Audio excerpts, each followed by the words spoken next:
Obaseki has expired. Today, we will be having one of the top aspirants from the People's Democratic Party, someone whom a lot of people see as a front runner in the race, while others see him as someone who is a fresher, especially those who do not really know much about him. But before I bring him on board, I will be speaking briefly about this man. His name is Dr. Asuelime Ighodalo. Ighodalo Asuelime is a household name in the Nigerian business space, banking, investments, banking, corporate banking, corporate law, energy, and everything at all that has to do with the economy. You will find his name there. Today, we'll have the privilege of sitting one-on-one with Dr. Ighodalo. But first of all, let you guys know the kind of person we are talking about here. Dr. Asue Ighodalo was born in 1959, July 19th to be precise. Though he's from Eastern Land in Edo State, he was born in Akwa Ibom State, Old Cross River, now Akwa Ibom State of Nigeria. It shows that he was not really someone who grew up at home, as it were, because these services we talk about, service to the humanity, service to nation, actually started with his parents, who have worked at every state, almost every state in this country, or every geopolitical zone of this country, the country Nigeria, as it were. You will recall that I've told you in most of my broadcasts that what we need in Edo State come 2024, the kind of governorship or the kind of man or woman we will need is somebody who might not necessarily be from the old order, who might not necessarily be the kind of person everybody will say, if you just say a word, yeah, this is a politician. But we talk about people who have what it takes, someone who has what it takes, who has all the credentials to be governor of Edo State and give true dividends and let the people feel the impact of true and good governance. So this man grew up in the West, so to say, in Ibadan. That is Oyo State, the old Oyo State, where his parents were working as civil servants. Like I told you, they worked around every length and breadth of Nigeria. The mother, you recall, was the first appointed permanent secretary, female permanent secretary in Nigeria in 1968. Asue Ighodalo joined a core practice. His core practice, it was into corporate financing, capital market, merger and acquisition, banking and securities, foreign investments and divestments, energy and natural resources, privatization and project finance, in all of which area he possesses diverse transaction and regulatory experience. Like I said the last time I tried to introduce him, I said he's someone who has his fingers in every sphere of life, in what you can call business, in what you can call economy, anything at all that brings succor to life, you will find his fingers there. we're going to be leaving out his profile very soon on the internet, on our website, where you can read. Because of time, he's a very busy man. We will not want to have too much time to read everything about him. But I will tell you quickly that he has his O level in 1975 from King's College in Lagos. And that same year, he went to international school in Ibadan, where he sat for his A level. In 1997 to 1981, he was at the University of Ibadan, where he had his BSc in economics. In 1981, he graduated in 1981 with BS in economics. Also, between 1981 and 1984, Aspen Ighodaro was in London, the London School of Economics and Political Science, where he got LLB. But in November 2021, the Edo State University Ozuare awarded him Doctor of Science, Economics, honorary causa.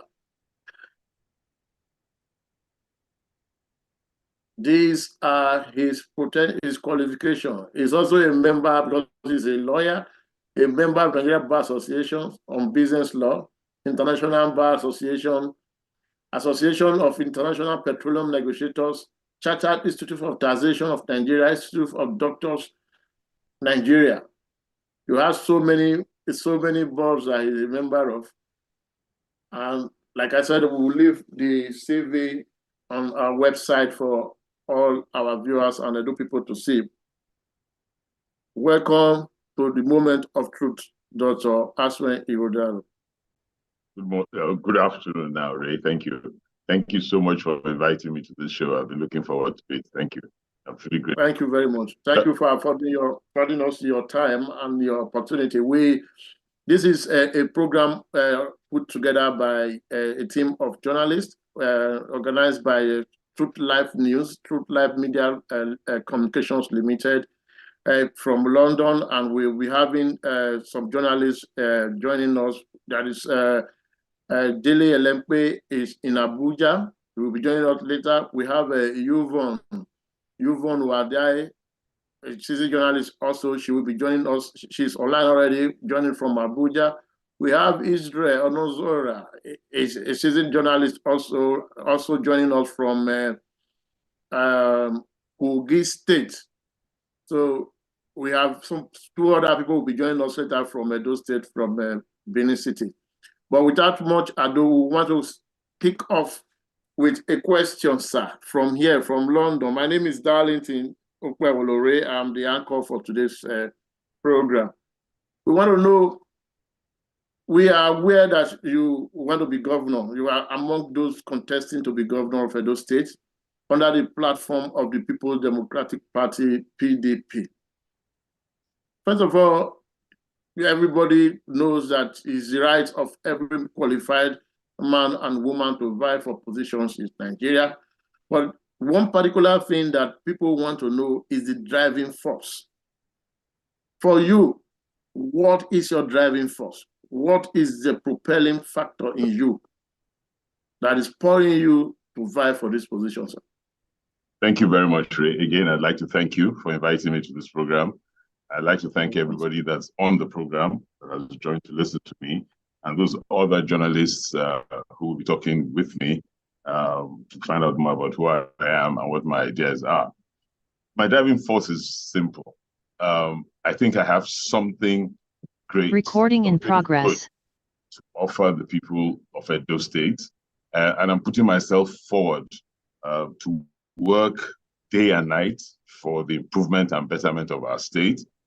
I'm quite convinced that with the major blessings that we have, resource-wise, people, the location of the state itself, the foundations that have been laid by previous leaders, that Edo State is in a position where, with great focus, appropriate policies, deep thinking, we can take off as a first world sub-sovereign, regardless what's happening at the sovereign level.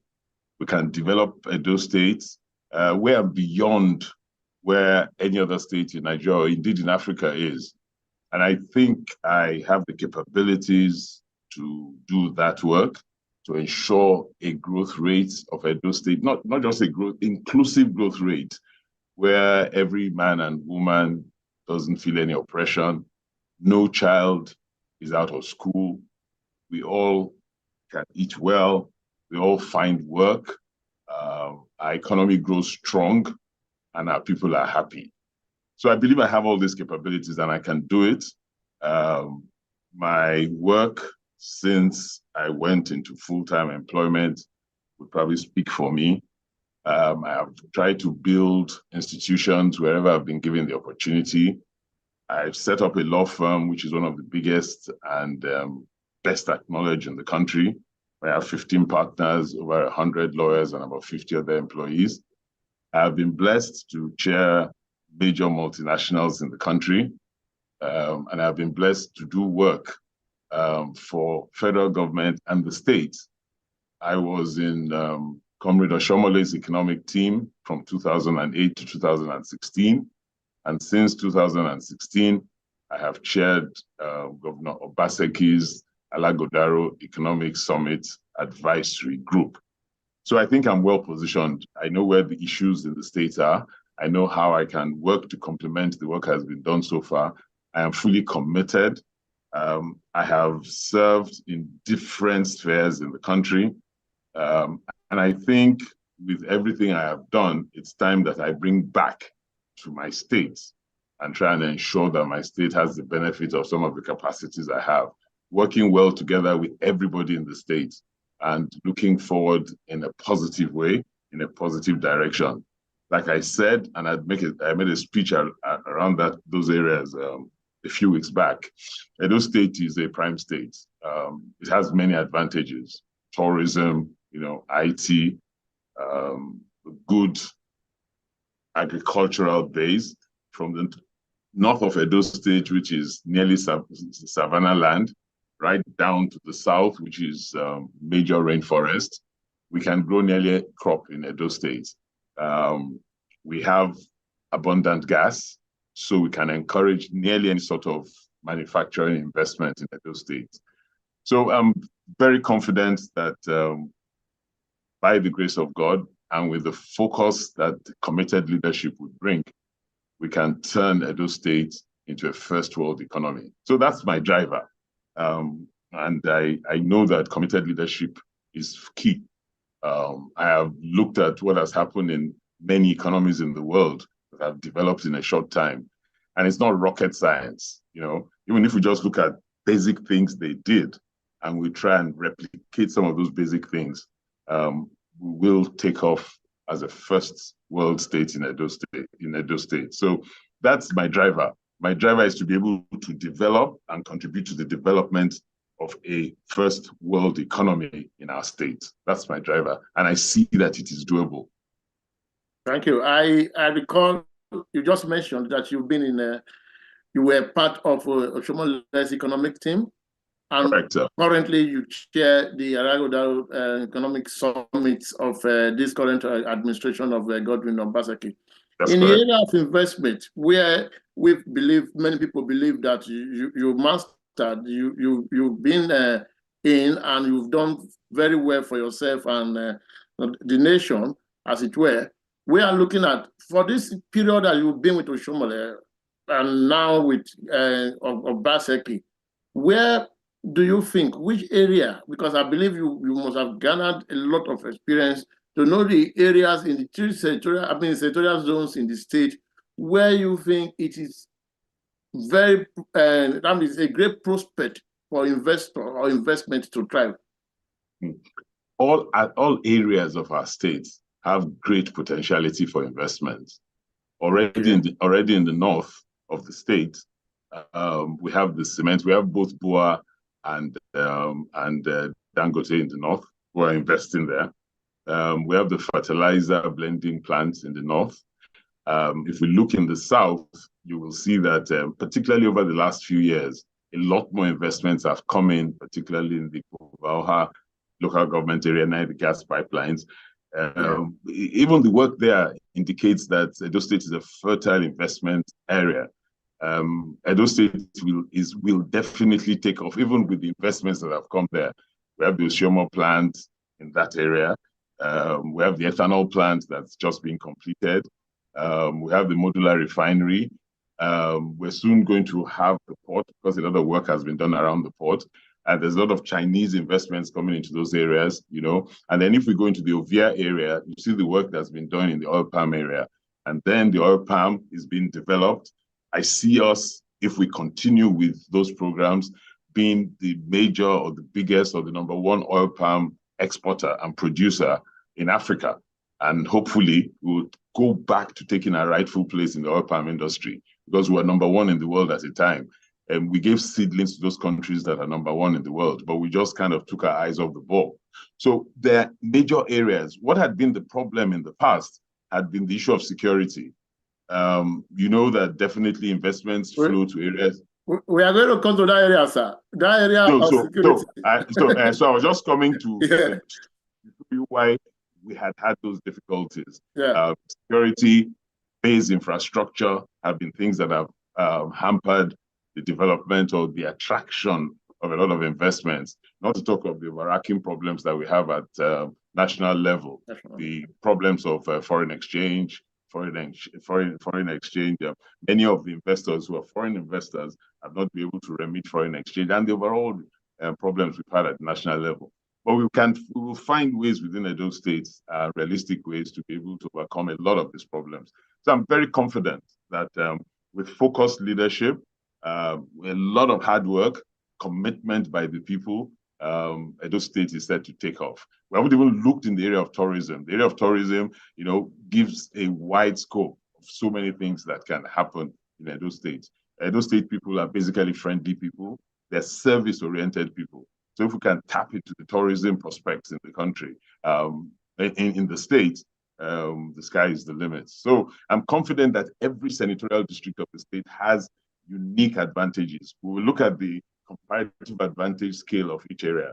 And part of the work we're doing now is looking word by word, local government by local government, what are the competitive investment and agricultural, manufacturing, and employment advantages. And once we complete that work, we'll be able to know what we can sell to investors. And what we also have investors in the country, well, Nigerian indigenous investors who are looking for where to put their money. We also have international investors who also are looking for where to put their money. So what we need to do is create an enabling environment in our state, make our state attractive, and we'll have a lot of these investors coming in to create jobs. We also need to encourage our small and medium scale because most economies that develop are strengthened by the small and medium scale enterprises. So I'm fairly confident. We just need to do the work, look at the areas of comparative advantage, ensure that we create an enabling environment that makes it easy for people to want to come and invest here. Capital flows to where it will be able to add value and multiply. There's no sentiment in capital. So if people think that we have created an environment where we can multiply capital, we can build sustainable industries and manufacturing and other enterprises, then people will flow to us. So that will be the game plan, working with a serious, competent, and capable team. Okay, thank you for that. There's a question sent in by this lady, Rosa. She's sending it from Spain. And of course, Rosa means she's part of us. She's from Edo State.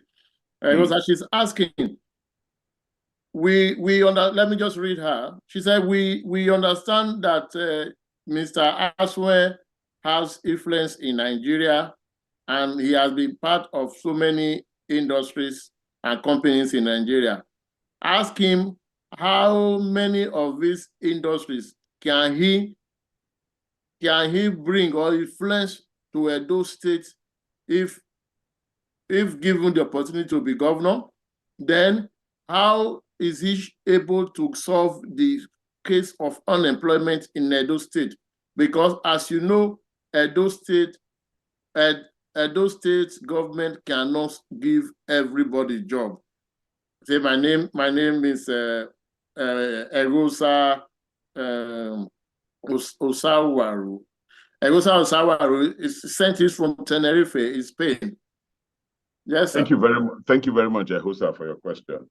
Yeah. Yes, by God's grace, the experience I've been able to garner over the years, the connections I have both within and outside the country, my advantages sitting on the boards of multinationals, I will use all my persuasive skills and power to ensure that those companies are able to bring their investments to Edo State.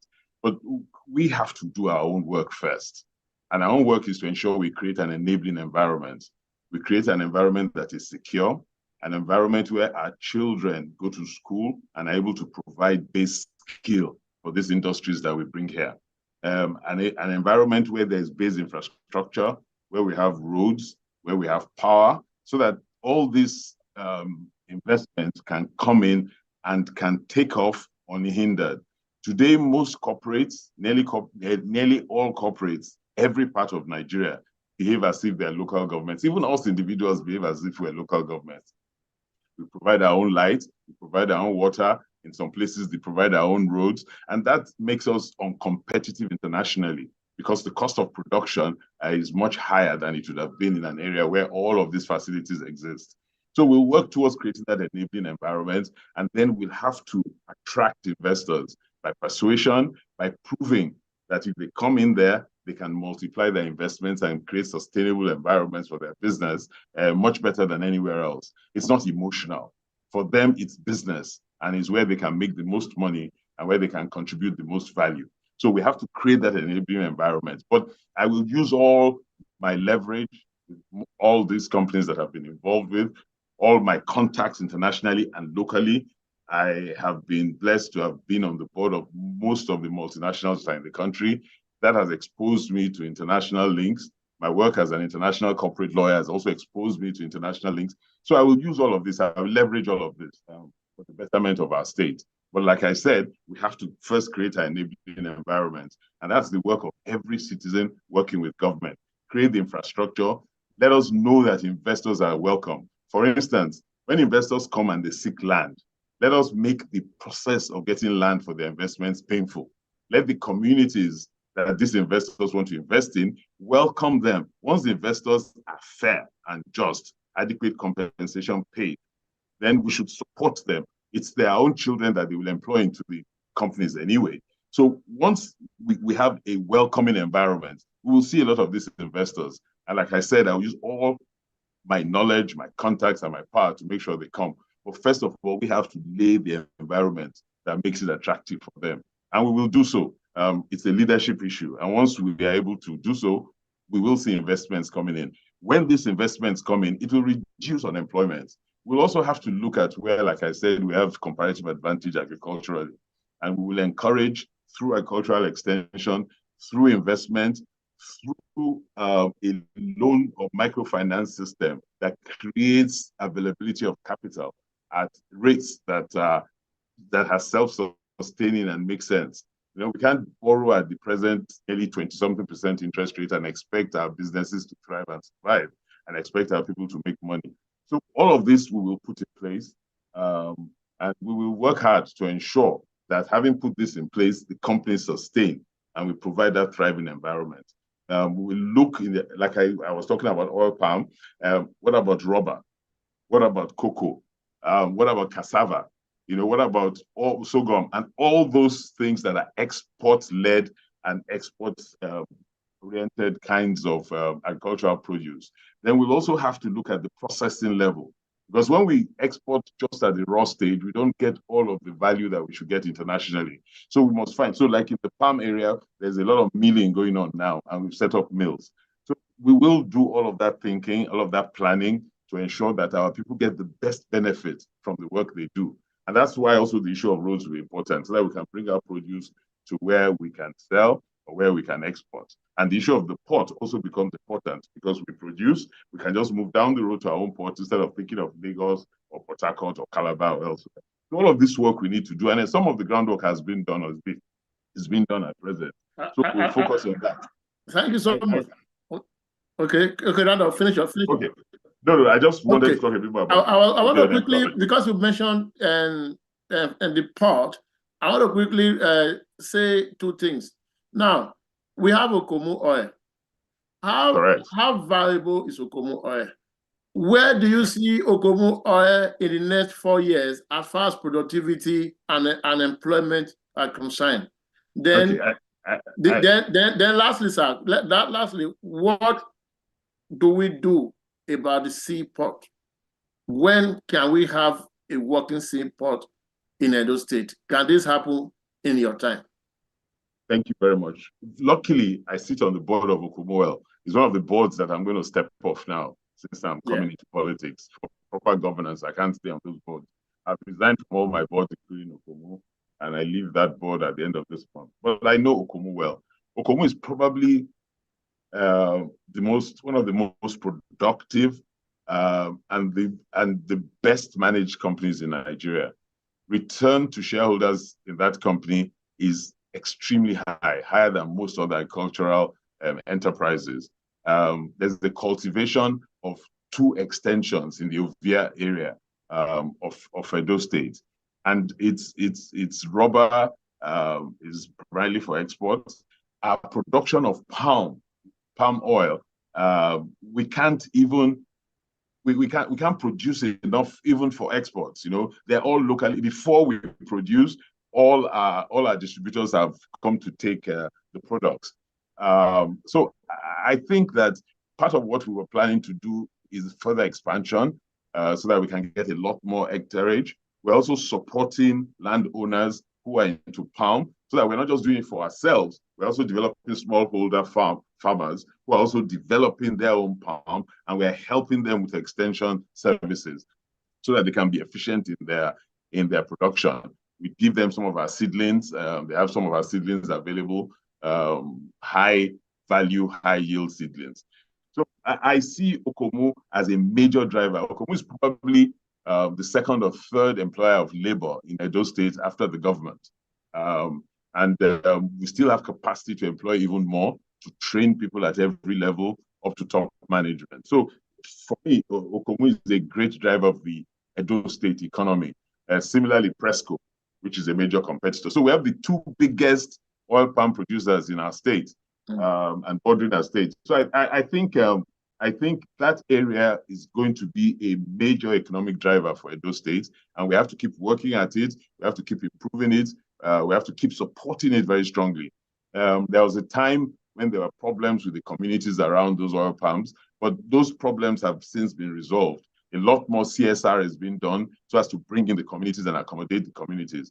And part of a developmental point from these investors is that a lot of these investments, apart from the investment, are also involving in improving the life of the communities where they operate.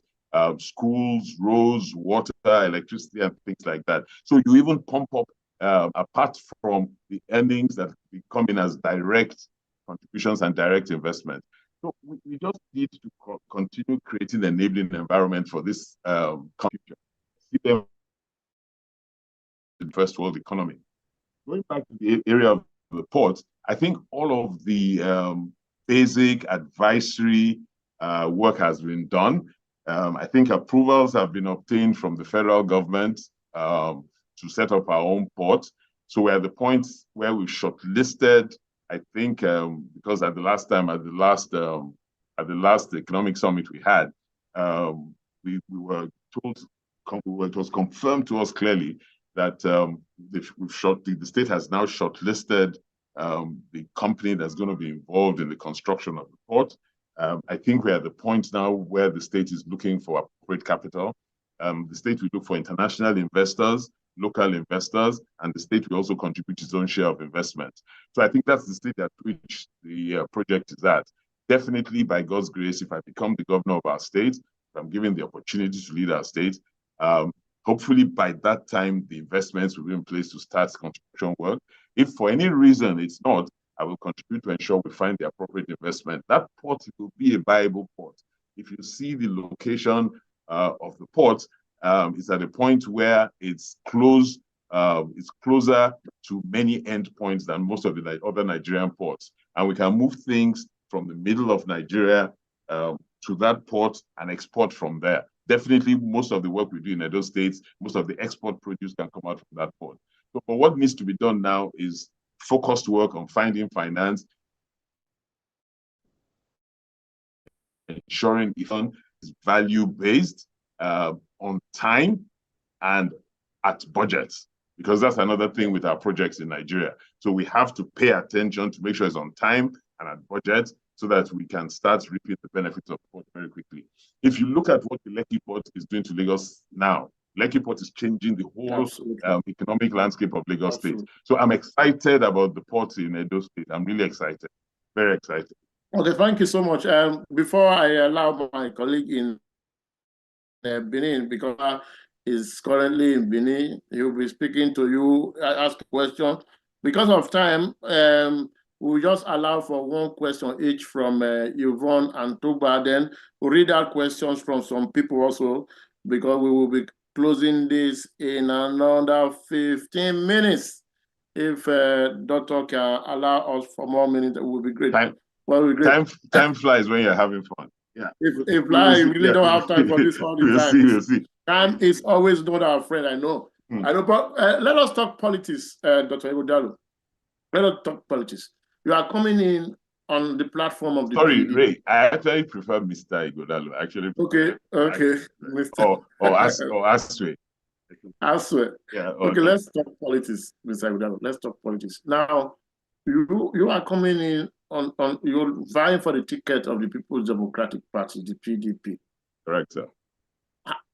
How long have you been a member of the party? I joined the party May 2023.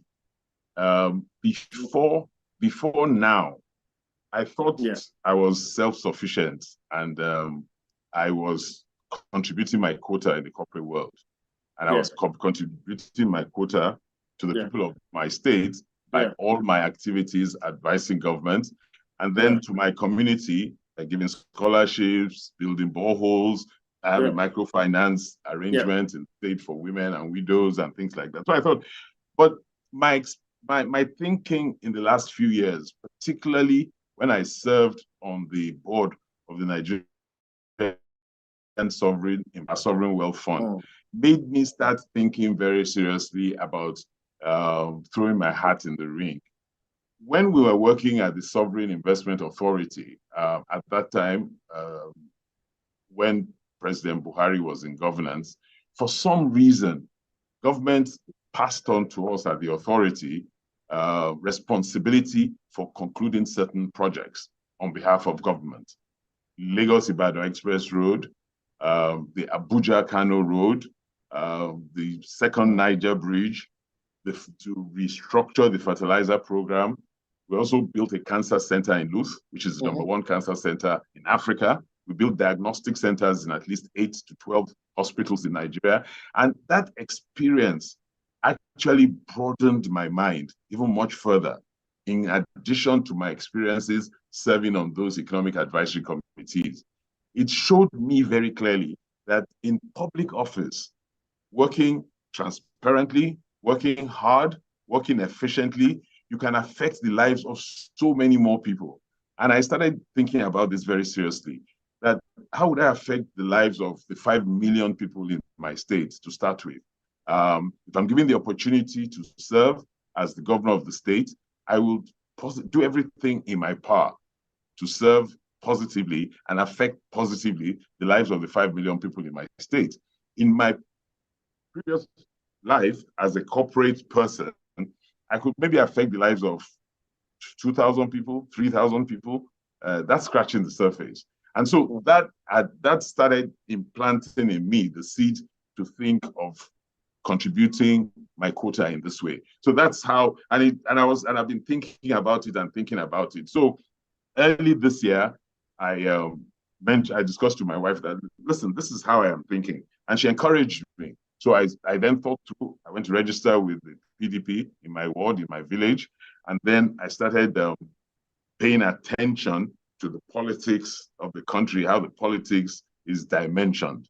I started looking at how I could contribute, and I started thinking of how I would jump into the fray. So that is how I found myself here. And I'm convinced beyond all doubt that I have so much to contribute to the state. The experiences I've picked up, the benefits, God's blessings to me in other ways, I can bring it back to. And when I think back, because I'm an economic historian, and I teach economic history and political history of Nigeria to a group of young people from time to time.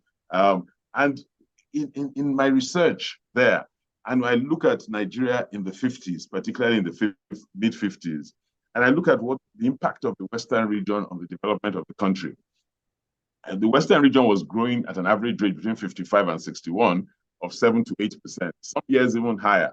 And by that development, the Western region, by peer pull, was also pulling the Eastern and the Northern region. Because when the Western region, which at that time was from Yaba to Asaba, when the Western region was progressing with its policies, all those other regions had to follow because their people were pressurizing them. That there was free education, there was infrastructure, there was industrial development, so there was university creation. So all this, and by default, the country was growing. It's unfortunate that we had the problems of 1962 to 66 that then led to the Civil War and reduced the rate of that inclusive growth in the country. And I believe very, very clearly that if Edo State can start as a driver, and we find 1 or 2 or 3 other states in the country that emulate Edo State, we can also, by pull, develop Nigeria that way, regardless of what is happening or not happening in Abuja.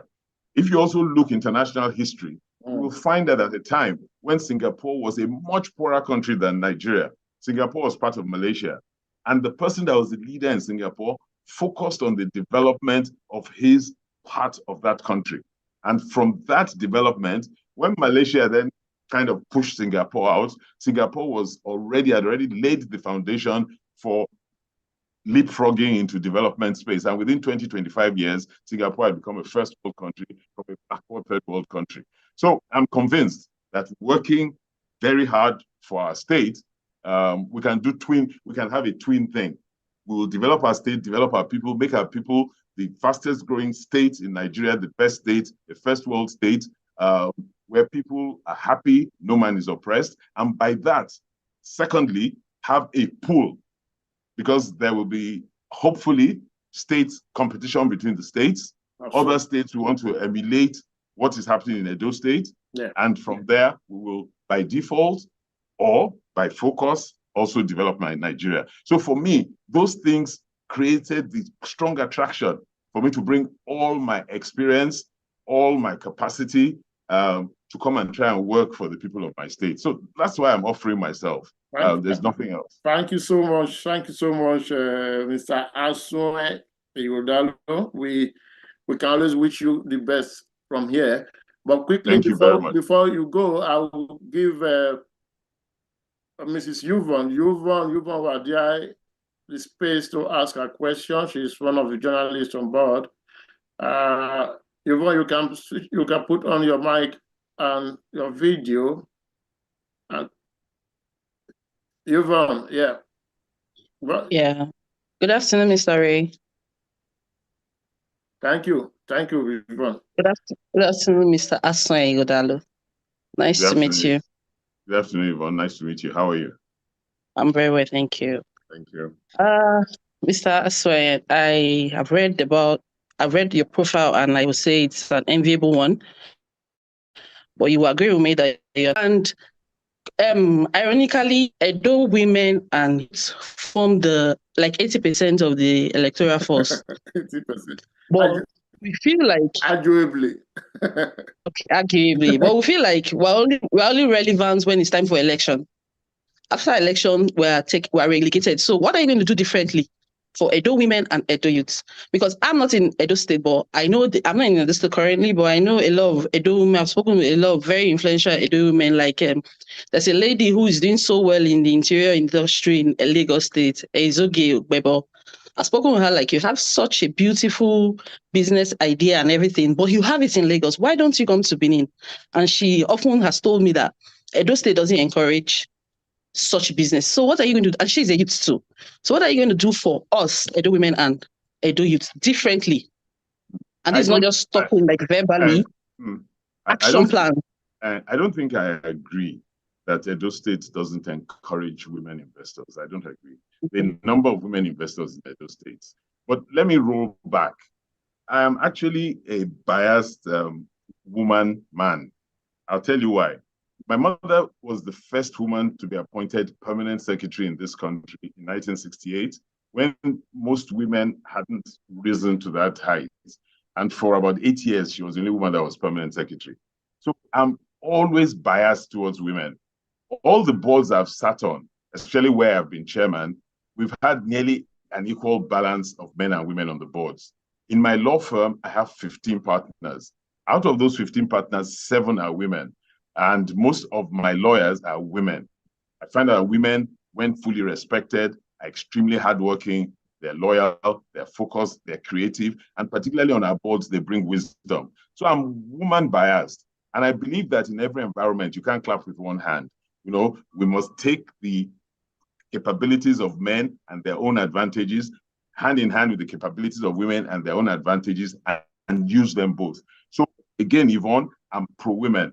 If I am given the opportunity to be governor of our state, all the people that work with me, including my cabinet, will consist majorly and fairly of women and young people. When I talk to young people, and I'm a young people person, I meet with young people all the time. I just said a few minutes ago that I involve myself in this education of young people, the political and industrial development of Nigeria. I try and engage them and give them an idea of how Nigeria got to where it was, what mistakes we made, how we should proceed going forward. So I will also work with young people. They're the future.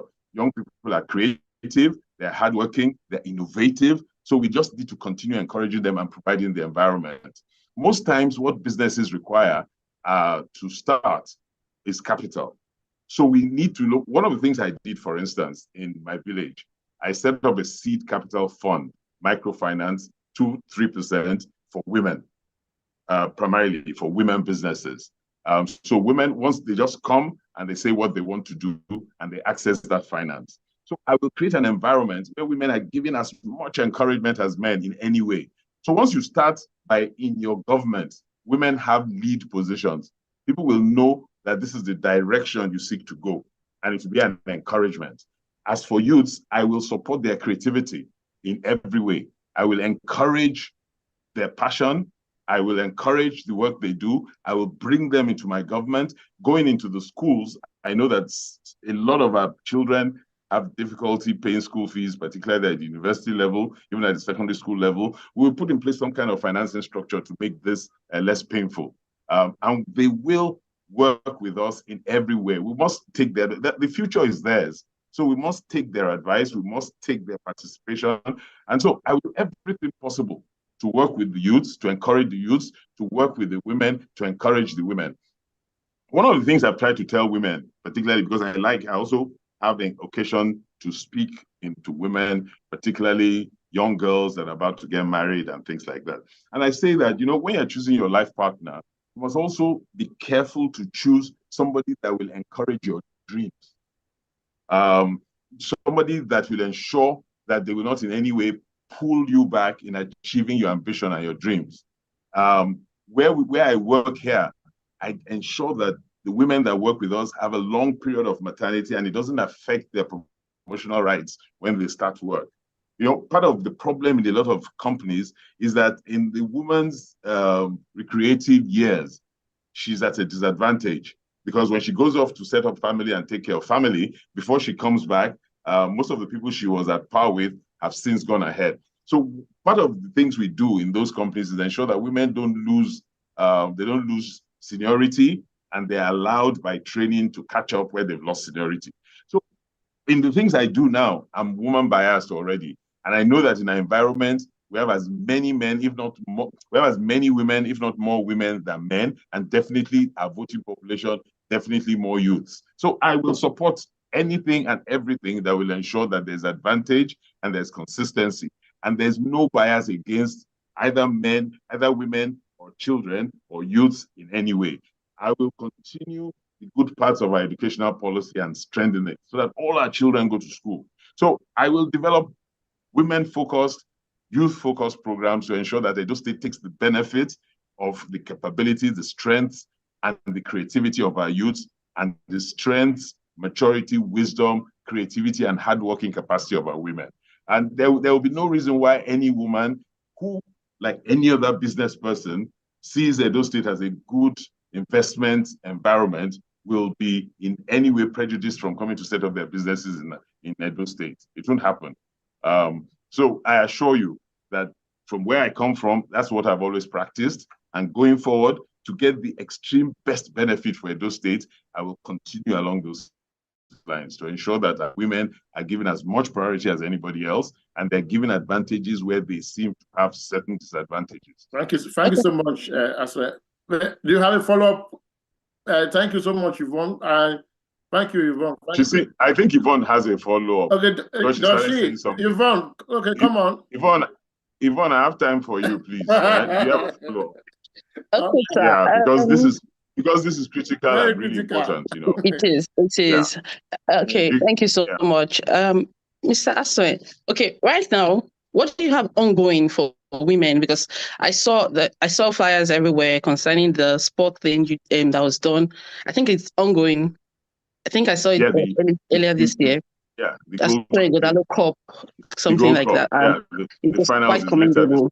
Yeah, but I observed that it was still the male folks. You know, I just said something now. You know, my women who are into sports.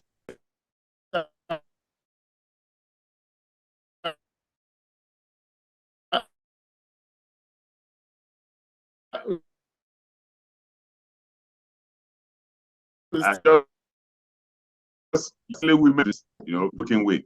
So I set up that because I also realized that sometimes it's more difficult for women to access finance. So men on that also, they find it difficult to access finance. But I also critically think that the women are the jumpstart of most economies at the micro business levels. And that's why I give that advantage. I've set up this Gold Cup, this football cup for men. I will also do something for women. It may be football, it may be something else, but I will do that. As part of the things I do, I'm very supportive of girl-child training. I'm on the board of an NGO that we are focused only on girl-child training, particularly in the sciences, technology, and mathematics, so that we can give girls advantages or take girls away from positions of disadvantage. So that's our focus, just encouraging the girl child.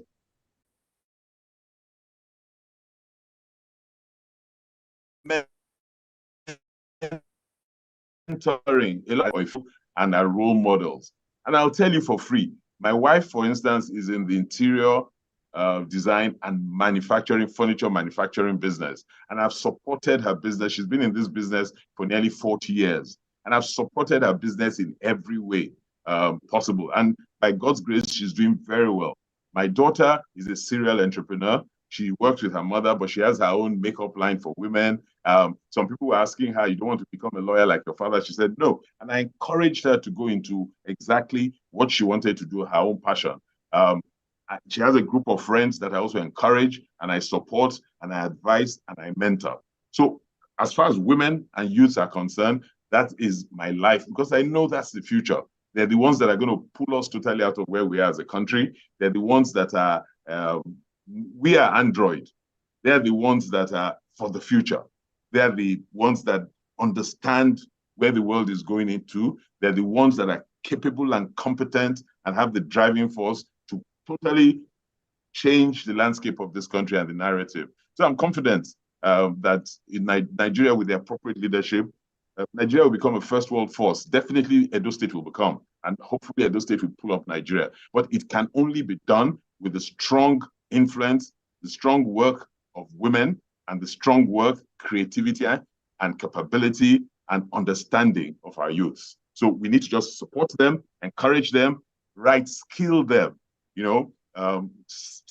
vocational centers across the state, reestablish those vocational centers. Let our children have the capability. If you don't want to go one route, you can always go another route that skills you up and empowers you. Create all those hubs for ensuring creativity, ICT training, continuous ICT training. A lot of our children are being trained as to how they code. and other ICT capabilities. And so many of them are exporting their skills. And you will know that our state is the #1 diaspora remittance receiving state in the country. That's part of it, because a lot of the work they do, they're able to bring back their revenue into the country. So we will continue supporting that. For me, it's a no-brainer. It's a no-brainer. Women and youth, they must be a priority for any government that seeks to succeed and do well. And I will focus on it. Like I told you, I'm already biased anyway. So no need to preach to the converted. Okay, I taking you for what you have said. I wish you the very best. Thank you. You can see, yeah, it's a KPI, and between me and you and those listening to us, you can take me up on it. Okay. All right. You can take me up on it. If we think we've done a government in 6 months, you don't see any track in the direction we've discussed, please take me up on it. Privately, I'll call you out on social media. Yeah, so that's why I said notes. privately, publicly, please call me out. And one of the things I say about governance is that, you guys that have the power of the media, you really must do a lot more to ensure that our leaders stay on track. I believe that our leaders get away with so much because the pushback is not enough. So we need a lot more pushback, so that if people are not doing the right thing, and Nigerians are very tolerant people. Part of the problems we've gone through since January to date, currency redesign and all the other policies that have caused hardship to our people, I think we needed to have had a lot more pushback, and maybe government would have had a rethink or would have done things in a way that's less painful to the people. So anytime I talk to journalists, I tell them that you guys have a major role. They don't call you guys the fourth estate of the realm for fun. You are truly and indeed, so you must live up to your own responsibilities so you can keep leadership on their toes. So, madam, I give you my word, and you're a free spirit. So if you see that my word is not being kept, please come back and deal with me appropriately. Okay? All right. I trust you more for that. Yvonne, thank you very much. Thank you. Thank you. Quickly, because we run out of time fastly, I will just quickly bring in Toba from Benin. Just one question, please, Toba, because we must allow Aswen Godaro to go now. One question, please, Toba. Unmute yourself. Good afternoon, sir. You've spoken very well, and you've already brought me over. But Toba, can I see your face? Let's see your face, Toba. Let me see your face. So if I run into you on the road one day, I will know it's you. You will surely run into me in a few days, sir. At the sport event. Okay. You have spoken very well. I've been brought over already by the clear policies and the clear mind that you have on this, and the aerial view you have to governance and the problems of the people.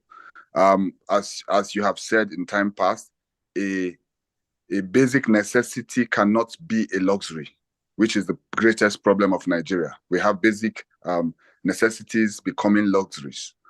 And our basic necessity is safety and infrastructure.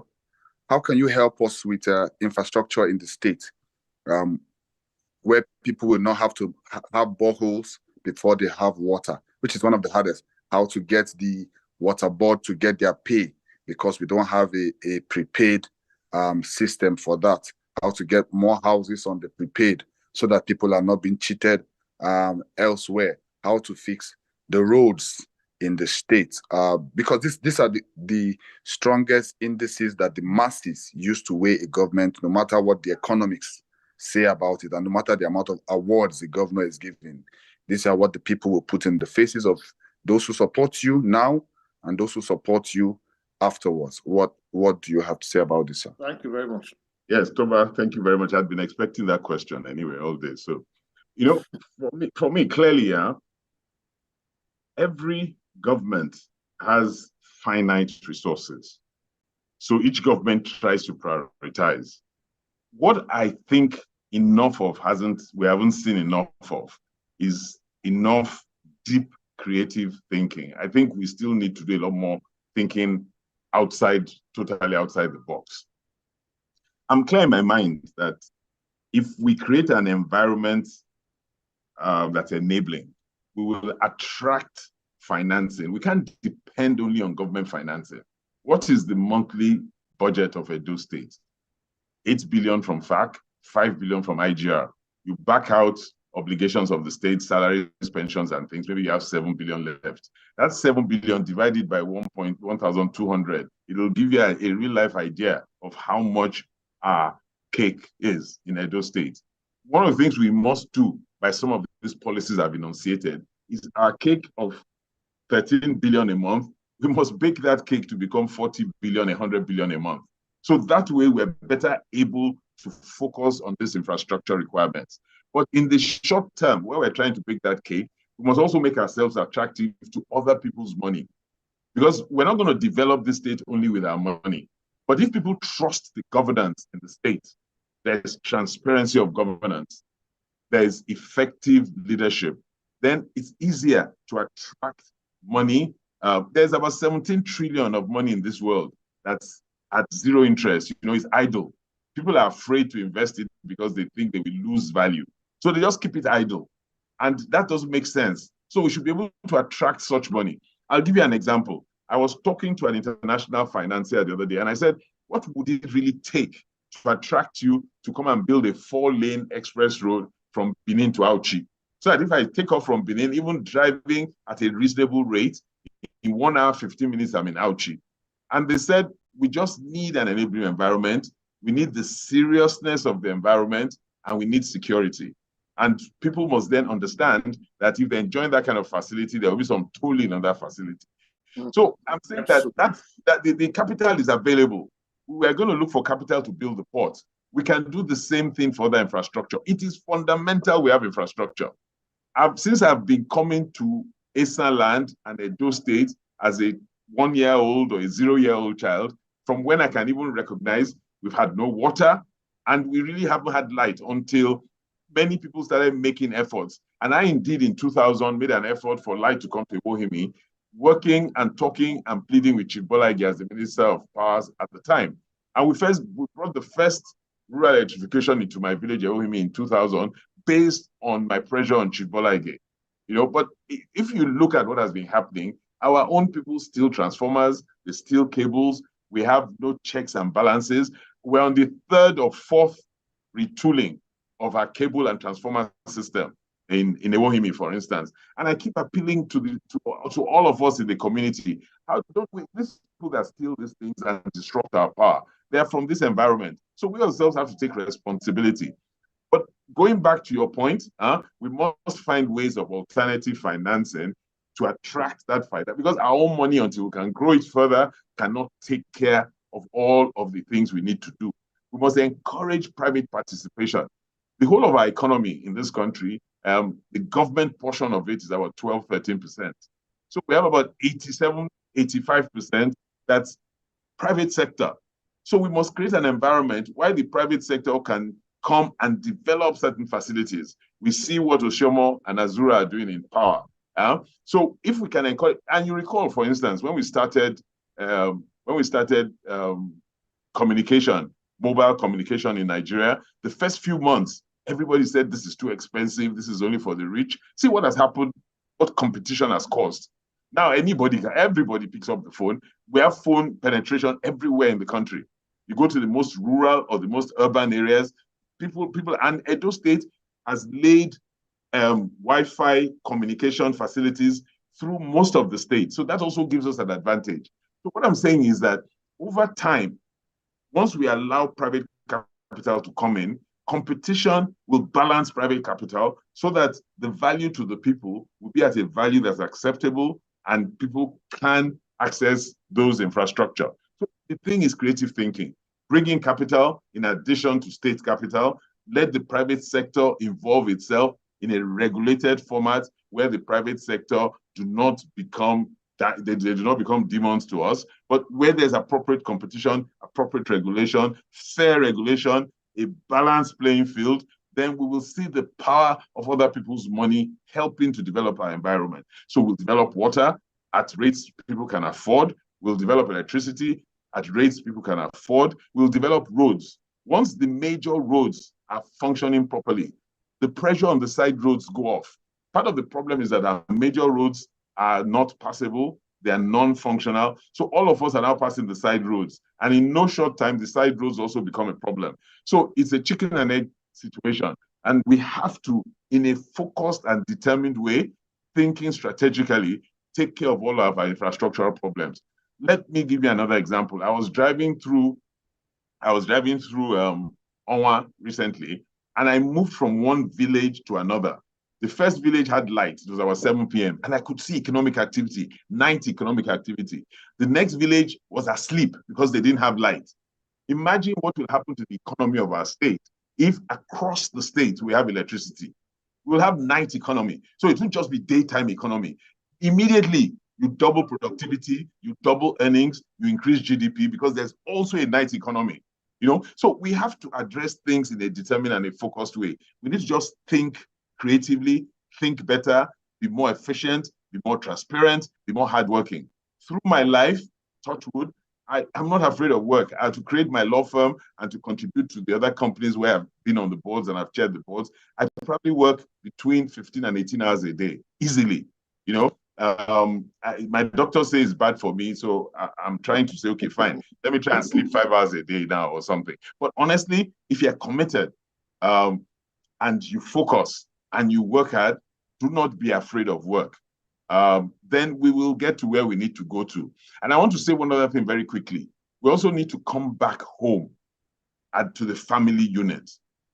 As parents, particularly the young parents, and as women, please, we must bring up our children with this proper sense of responsibility and values.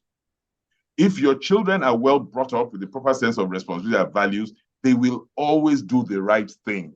They will also always be hardworking. They will always be transparent. And I tell this to mothers too, particularly, and fathers have a contribution. Mothers are tough on their girls. They make the girls responsible. And in a funny, sort of inadvertent way, they leave the boys to roam to be playing Nintendo and things, and they don't take the same level of responsibility. So if you notice carefully, we're having a social problem. We're having responsible girls who are forward-looking, who are working hard, who are progressing. And we find a lot of our younger boys not in the same mold as the girls. And we need to keep them at par for even youth development. So I keep going back to the parents. We need to start from the home level.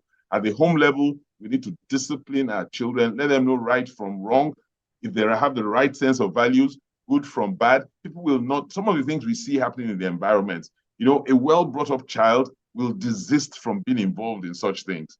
So we parents, as parents, particularly now the younger parents, from age 1, age 0, start imbibing and inculcating in your children the right values and showing them the right example. And you will see the difference it would even make to the development of our state. So it's a combination of very many things, social, economic, political, and we need to make everything work together under focused leadership. Thank you so much, sir. Thank you so much, Aswai Udaro. We must bring this to an end at this point. But before we go, I will not leave with you alone unless I ask this question from Tracy Esor. I don't know where she's sending it from, but she's obviously from our state.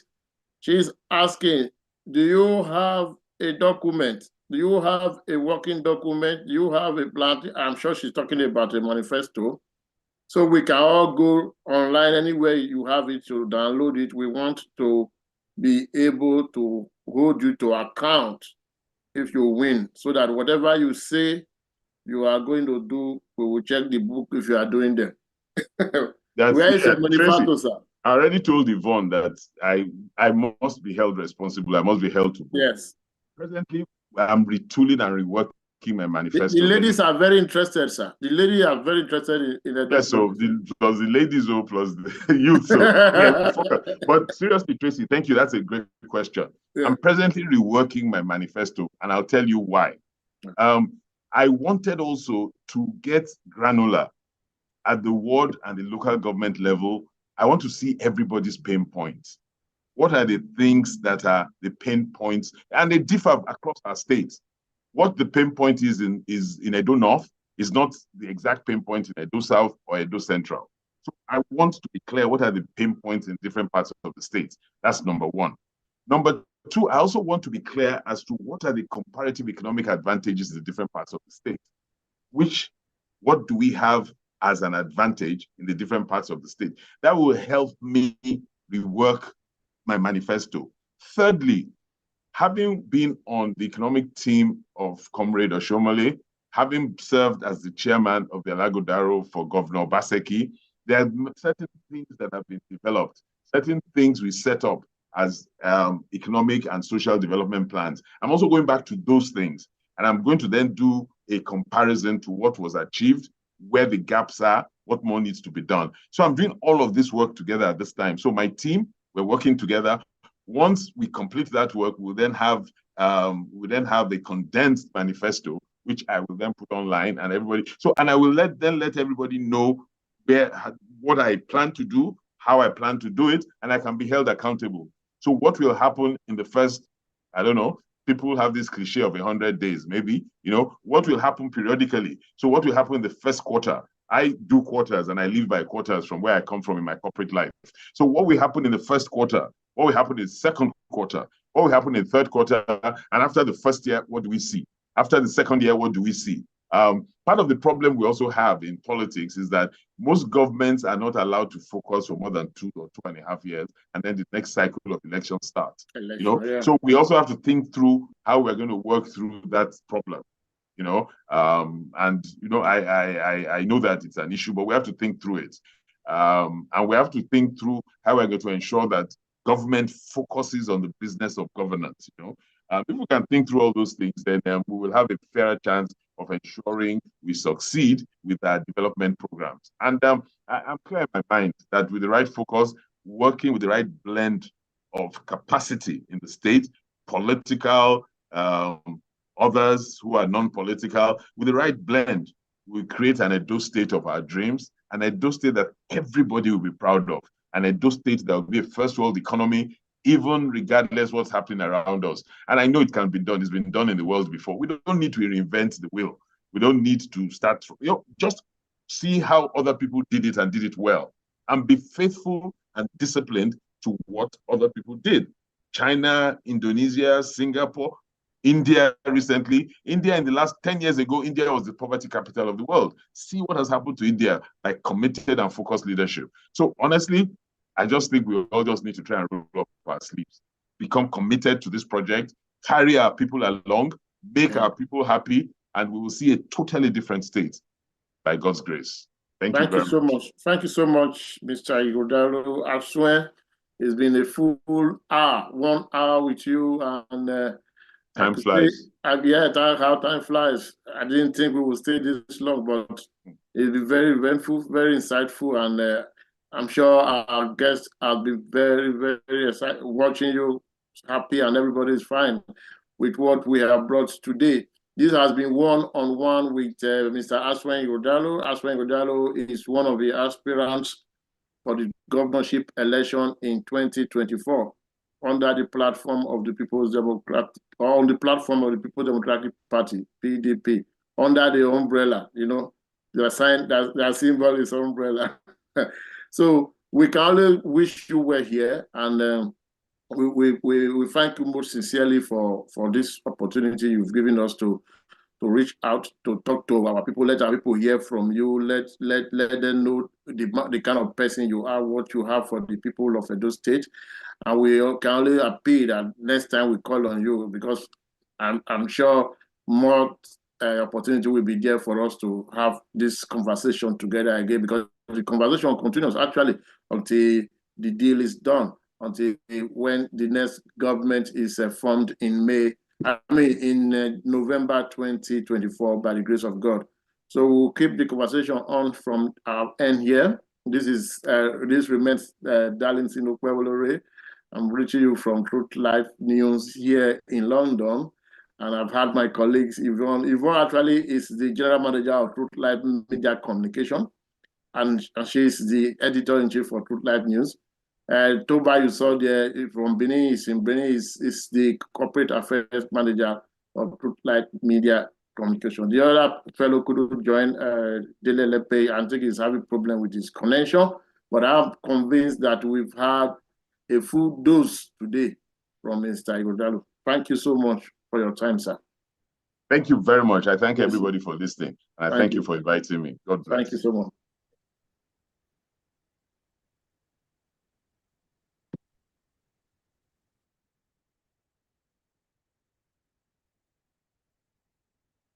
Yeah, this brings us to the end of today's broadcast of the Moment of Truth about Edo State governorship election.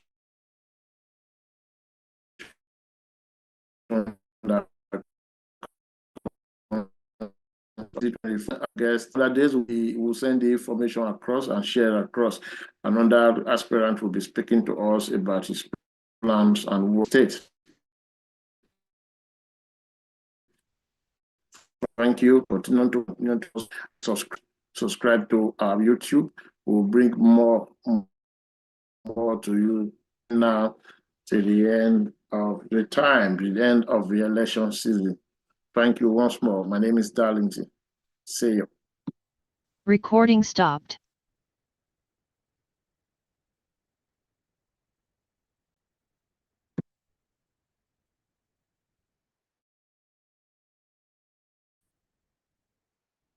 People can afford. We'll develop electricity at rates people can afford. We'll develop roads. Once the major roads are functioning properly,